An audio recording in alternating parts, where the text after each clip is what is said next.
शर्मसार करने वाली घटना हुई है। अगर इस देश के नेता, इस देश के विधायक, इस देश के संवैधानिक पदों पर बैठने वाले लोग अगर इस देश में छात्रों के भविष्य की चिंता नहीं करेंगे, छात्रों से संवाद नहीं करेंगे और अकेले अगर जननायक राहुल गांधी जी पूरे देश में इस दर्द को सुनने और समझने के लिए अगर वो संवाद कर रहे हैं, भारत की सरकार हो चाहे बिहार की सरकार हो, उसको किसने ये ताकत दी? वो संविधान विरोधी लोग इस बात को समझने की कोशिश करें। जब इस देश में हमारे संविधान में है कि अनुच्छेद 15(5) लागू है कि इस देश में निजी क्षेत्र के संस्थानों में आरक्षण लागू किया जाए, और जब यह विमर्श इस देश में जननायक राहुल गांधी जी ने जैसे ही लागू किया, जन्मजात भाजपा विरोधी सरकार ने उसके पेट में दर्द शुरू हो गया। तो उनको वर्षों से बिहार में छात्रवृत्ति नहीं दी जा रही है, ये सवाल कौन खड़ा करेगा? अगर विपक्ष के नेता से ये बात इस देश के छात्र नहीं कह पाएंगे, और इसीलिए जननायक राहुल गांधी कहते हैं कि देश में संविधान को बचाने के लिए, क्योंकि संविधान विरोधी सरकारें, भारत विरोधी सरकारें इस भारत को नष्ट करने में लगे हुए हैं। भारतीय जनता पार्टी नहीं चाहती है कि जो हजारों साल से शोषित और वंचित लोग हैं उनका उज्जवल भविष्य हो सके।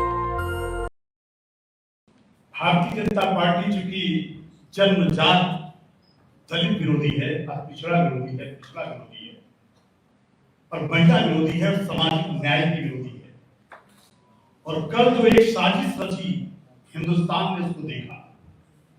दरभंगा में बिहार में प्रोग्राम जारी है, आप सभी चैनल के लोगों ने दिखाया कि दरभंगा में जो है जननायक राहुल गांधी का प्रोग्राम लगा हुआ है और प्रशासन जिस तरीके से लगातार लिख करके दे रहा, सारे दिशा निर्देश दे रहा था। मेरे पास चिट्ठी है, आप चाहें तो उसको देख सकते हैं। वो यहां तक हमसे कह रहे थे कि जो आप प्रवेश करेंगे वो प्रवेश पत्र बनवाएंगे, छात्रों की सूची बनाएंगे, और छात्र दिन रात मेहनत करके फिर छात्रों की सूची बना रहे थे और प्रवेश पत्र को निर्गत करने का इंतजाम कर रहे थे। स्थानीय स्तर का प्रशासन भी पूरी तरह से सहयोग कर रहा था, लेकिन जिस तरह से इस देश में शर्मसार करने वाली घटना हुई है, अगर इस देश के नेता, इस देश के विधायक, इस देश के संवैधानिक पदों पर बैठने वाले लोग अगर इस देश में छात्रों के भविष्य की चिंता नहीं करेंगे, छात्रों से संवाद नहीं करेंगे, अगर देश इस पर तैयार नहीं है और अकेले अगर जननायक राहुल गांधी जी पूरे देश में इस दर्द को सुनने और समझने के लिए अगर वो संवाद कर रहे हैं, तो भारत की सरकार हो चाहे बिहार की सरकार हो, उसको किसने ये ताकत दी? वो संविधान विरोधी लोग इस बात को समझने की कोशिश करें। अगर हमारे जननायक राहुल गांधी ने कहा है कि अनुच्छेद 15(5) जो संविधान में है उसको इस देश में हम लागू करेंगे, क्योंकि इस देश में जो कांग्रेस का मॉडल था उस पर बहुत बड़ा कुठाराघात हो रहा है। कांग्रेस का मॉडल क्या है? पंडित नेहरू का मॉडल क्या है? इस देश में सरकारी स्कूल होंगे, इस देश में सरकारी शिक्षा होगी, इस देश में सरकारी व्यवस्था होगी, छात्रवृत्ति होगी, छात्रावास होगा, वो छात्रों के भविष्य पर सवाल। और आज वो संकट खड़ा हो गया। आज बड़ा बड़ा पूंजीपति का जो स्कूल होगा, आज पैसे वाले धन्ना सेठ के लोगों का स्कूल होगा, और गरीब गुरबा का, किसान मजदूर का, अनुसूचित जाति का, अति पिछड़े लोगों के बच्चे कैसे पढ़ेंगे? इसकी चिंता क्या इस देश को नहीं करनी चाहिए? और जब इस देश में हमारे संविधान में है कि अनुच्छेद 15(5) लागू है कि इस देश में निजी क्षेत्र के संस्थानों में आरक्षण लागू किया जाए, और जब यह विमर्श इस देश में जननायक राहुल गांधी जी ने जैसे ही लागू किया, जन्मजात भाजपा विरोधी सरकार ने उसके पेट में दर्द शुरू हो गया। और आज उसी का परिणाम हुआ कि जो अनुमति उन्होंने पहले से दे दी, जिसके लिए दिन रात और बच्चों ने बुलाया था, छात्रों ने बुलाया था, वो कांग्रेस का कार्यक्रम नहीं था। कांग्रेस की तरफ से कोई उसमें सवाल जवाब नहीं हो रहे थे। अगर बच्चे इस देश के नेताओं से अपनी बात नहीं कहेंगे तो उनको वर्षों से बिहार में छात्रवृत्ति नहीं दी जा रही है, ये सवाल कौन खड़ा करेगा? अगर विपक्ष के नेता से ये बात इस देश के छात्र नहीं कह पाएंगे तो देश में बहुत बड़ा गहरा संकट है।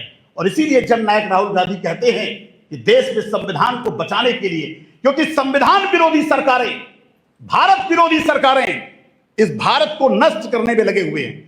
और मैं डंके की चोट पर कह रहा हूं, भारतीय जनता पार्टी नहीं चाहती है कि जो हजारों साल से शोषित और वंचित लोग हैं उनका उज्जवल भविष्य हो सके। वो नहीं चाहते हैं। वो वही चाहते हैं कि 3000 साल पहले जिसमें इस देश में हजारों साल से वंचित लोगों को पढ़ने का मौका नहीं दिया गया, उनको नौकरी का मौका नहीं दिया गया, उनको शिक्षा का मौका नहीं दिया जाए, ऐसी ढकिया लोग इसके लिए देश खड़ा हो चुका है। ये देश बाबा साहब अंबेडकर का है, पंडित नेहरू का है, मौलाना आजाद साहब का है, सरदार पटेल का है, हमारी विरासत है। हम इस देश को बचाने के लिए लड़े हैं और फिर से बच्चों के भविष्य के लिए हम लड़ेंगे। और जननायक राहुल गांधी जी इसीलिए डंके की चोट पर छात्रों से संवाद किया। और यह बात तो प्रशासन की व्यवस्था करनी चाहिए थी ना।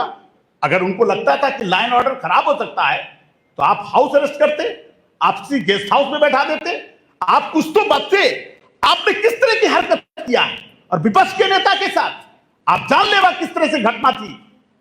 वो दर्द, वो सीन जो मैंने अपनी आंख से देखा है कि दोनों तरफ से गेट बंद करके जननायक राहुल गांधी की गाड़ी को जिस तरह से प्रशासन ने हरकत की है, देश कभी माफ नहीं करेगा। और अनुसूचित जाति और पिछड़ी जाति के बच्चों का जो आपने चुनौती दी है, इस चुनौती को बिहार की जनता भी स्वीकार करती है और देश की जनता भी स्वीकार करेगी कि अगर जननायक राहुल गांधी जी मिलने आ रहे हैं और आप उनसे संवाद नहीं करने देंगे।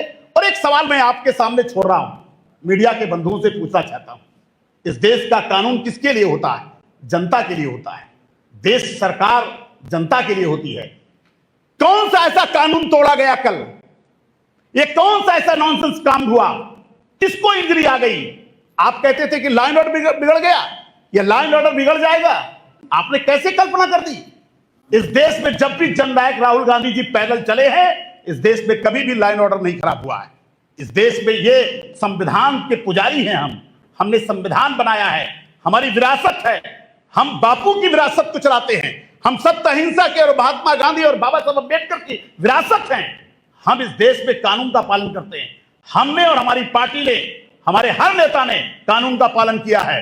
और मैं कहना चाहता हूं, अगर गैर संवैधानिक काम अगर ये बिहार की सरकार करेगी या कोई अधिकारी करेगा, संवैधानिक पद पर बैठ करके अगर संविधान की रक्षा आप नहीं करेंगे तो बिहार की जनता सड़क पर उतरने के लिए हमें मजबूर न करें। हम ये बात आपके माध्यम से कहना चाहते हैं। नेशनल दस्तक की आपसे गुजारिश है कि अगर इसको बचाना चाहते हैं तो नेशनल दस्तक को सब्सक्राइब करने के लिए रेड कलर के सब्सक्राइब बटन को दबाएं, फिर बेल आइकन की घंटी दबाएं। नेशनल दस्तक को बचाने के लिए बहुत जरूरी है कि हर खबर को शेयर करें, लाइक करें, कमेंट जरूर करें।